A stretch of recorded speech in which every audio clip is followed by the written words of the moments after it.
Naglagay sila ng fart bomb sa loob ng aroma diffuser para i-prank si Vena. Habang palabas sila, biglang dumating si Yaya Hina. Ano ba yan? Kaya, Sindi mo to sa kwarto namin mamaya. pati siya madadamay. Hahahahaha. Lutot ka? Kami. Teka, please. May naisip si Daddy. Ano po yan? Prank natin si Mami. Ikaw mag-video. Sige po. Yung pinatago ko sa yung part. Ano sa baba po? Yung part ko. Bilis. Sige po.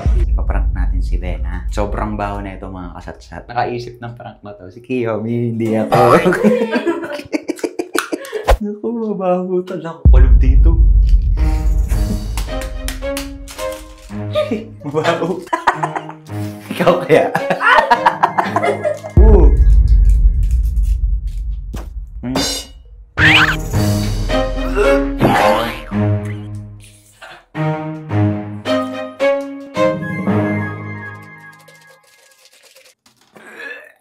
Baho?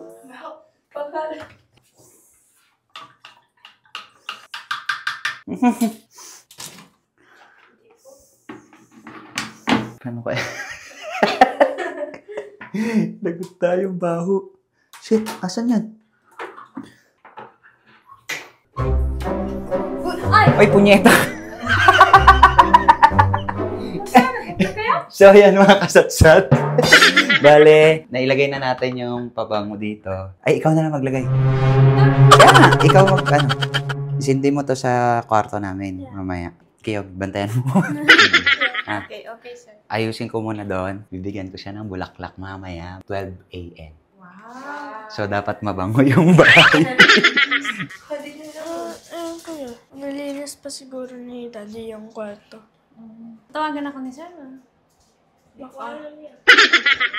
Ano ko? Ito natin kakay. Sasakal natin? Bunda na tayo dun. Meron na siguro.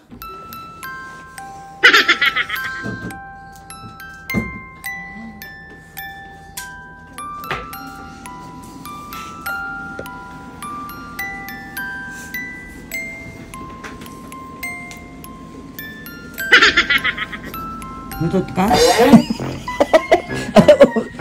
Bawa nga po. May mabaho dito.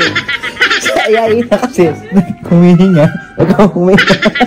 Lutot ka? Mutot ka? Puti ang baho. Hindi na magpipip. Wala naman! Inaway mo?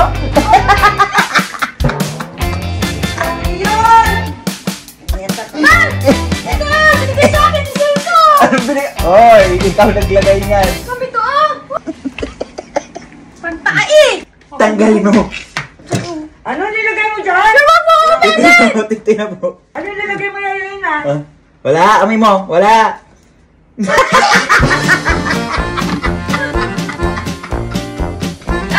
Nalunok ko! Ito talaga, Itapon mo na. Inipon na utot.